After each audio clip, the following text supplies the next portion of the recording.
Hello mga kabibig! Welcome back sa ating bagong YouTube channel. Ito ang pinakamaingay na YouTuber sa balat ng YouTube. Ako si Kabibig, maglebag-lebag na ta with evidence na po. Marcos Jr. para yatang may sinampulan na. Si Martin Romualdez.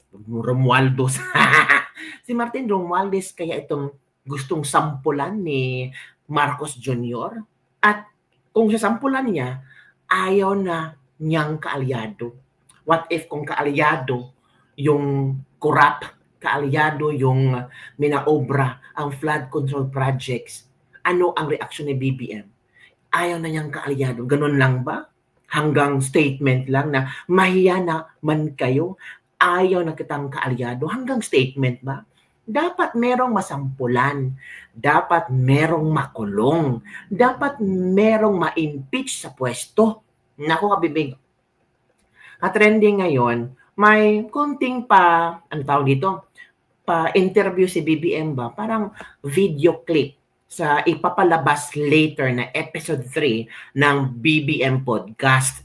At dito, sinamahan siya ni Ivan Mayrina kung saan sasagutin ni Pangulong Bongbong Marcos Jr. ang mga tanong ng bayan. Lalo na kung ano yung hindi nasabi sa SONA. Kasi maraming mga importanteng impormasyon gaya ng online sugal. Hindi niya inyo nasabi yung pagtaas ng sahod ng manggagawa. Hindi niya naasali sa kanyang SONA. So baka dito sa interview ni Ivan Mayrina, podcast ni BBM, ay ma-discuss niya and maintindihan ng tao. Pero ito ang part ng video bibig na marami ang nagtanong. Sino kayang sasampulan ni BBM? Ito kabibig ha, panoorin natin ang videong ito kung saan marami ang tumaas ang kilay at yung iba napabilib, yung iba questioning kung totoo kaya itong mga sasabihin ni BBM. Kasi for how many years siyang umupo, puro lang talaga masasarap na salita ang makukuha natin. Wala mga proyekto. Yung utang natin Pilipinas, 17 trillion na.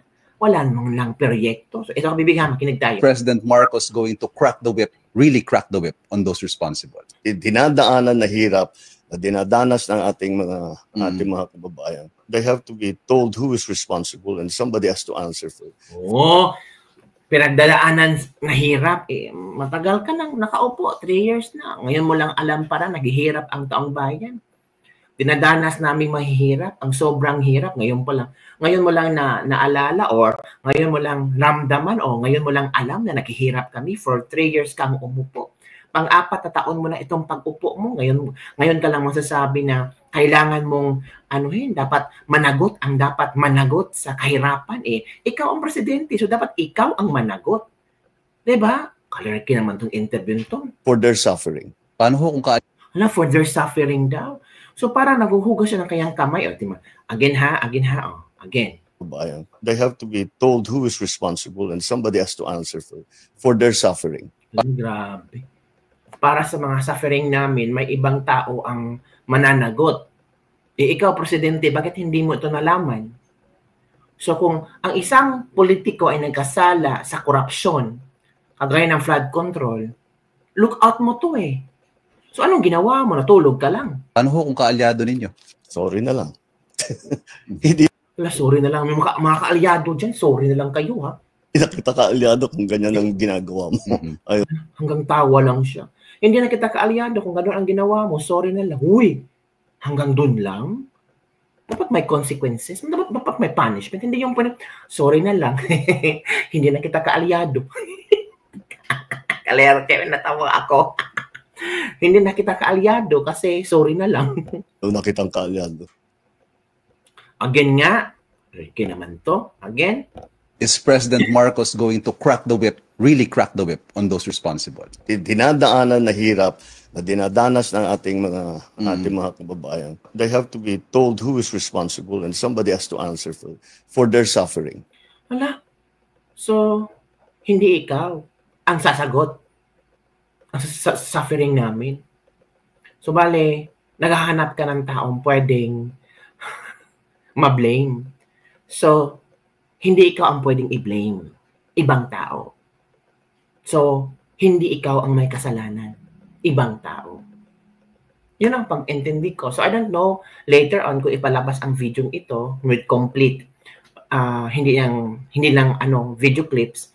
Pero nakaka-offend, no? Kasi, paano naghuhugas kamay? Naghahanap ng tao na ma-blame sa paghihirap ng taong bayan. So, siya, hindi pwedeng i-blame. Kasi ginagawa niya lahat. Tapos meron pa rin mga kurakot. Kung ginagawa mo lahat, bakit may kurakot pa? Kung ginagawa mo lahat, bakit nasilisihan ka? Kung ginagawa mo lahat, bakit ang sabi mong mahiya naman kayo? Bakit? Wala ka bang nagawa para pigilan ito nung first year mo palang pag-upo? Paano ho kung kaalyado ninyo? Sorry na lang. Hindi na kita kaalyado kung ganyan ang ginagawa mo. Hanggang sorry lang pala at tawa ang kukuha natin pagkaalyado na nakasala. So, walang punishment. Ayaw na kitang kaalyado. Hanggang doon pala, ayaw na kitang kaalyado, sorry na lang. Hanggang sorry lang pala. Nako po. Hanggang sorry lang pala ang maibigay ni Bibim. Akala natin bigyan ng punishment. O ito ka, Bibig, ha? May nabasa ako. May nasampulan. Marcos Sacks richest DPWH executive. Ayon sa balita ni Senator Erwin Tulfo, pinakamayamang USEC inilipat sa gitna ng investigasyon. Kinumpirma ni Senator Erwin Tulfo na inalis sa pwesto ang isang DPWH USEC at inilipat sa ibang tanggapan sa gitna ng investigasyon sa flood control. Tinawag niya itong pinakamayamang USEC sa buong mundo. Wow! So, bali itong USEC na ito ay posibleng susi para malaman natin kung sino mga politiko ang kinamkam ang pera sa flood control. Bakit pa siya nilipat? Kung pwede naman siyang i-part ng investigasyon. Nilipat siya para anong ibig sabihin? Diba? Bakit siya inilipat? Sabi dito ha, nabasa ko lang kabibig ha. Sabi dito, sabi ni Tulfo, a high-ranking official of the Department of Public Works and Highways has reportedly been removed from the office of the President Marcos Jr. over alleged corruption. Tulfo, a former cabinet member of the Marcos administration, said that a named undersecretary was sacked after allegedly enriching himself in the office. Kaya nga po, na-relieve po yung isang USEC, yung pinakamayamang USEC sa buong mundo, sabi ni Tulfo. The senator, however, declined to name the official, saying he did not want to preempt any announcement from the president. Despite the controversy, Tulfo stressed that Marcos still maintains confidence in the DPWH institution. Sabi ni Tulfo, ang balita ko, hindi ko pa ito nako-confirm pero ang gusto ng palasyo, wala nang hahawak na flood control na mga politiko. DPWH na lang. Hindi na pwedeng humingi ang sinumang politiko ng flood control sa kanyang distrito. Oh, nakikita po ng palasyo ang mag-identify ng flood control, yung pondo kung saan ilalagay yung flood control ay ang DPWH. Hindi po yung kongresista, hindi po yung senador. Kasi kung saan-saan po napupunta, maski wala na pa pong baha, doon ilalagay. Oh, nako. Sana hindi tinanggal or sana hindi inalis sa pwesto at maimbestigahan siya. Sayang naman kabibig, di ba? Bakit pa? Naku kabibig, para yatang malapit na natin sa ending of the story. Mas marami na tayong malalaman. Si Senator Lacson nga sinasabi mo, 67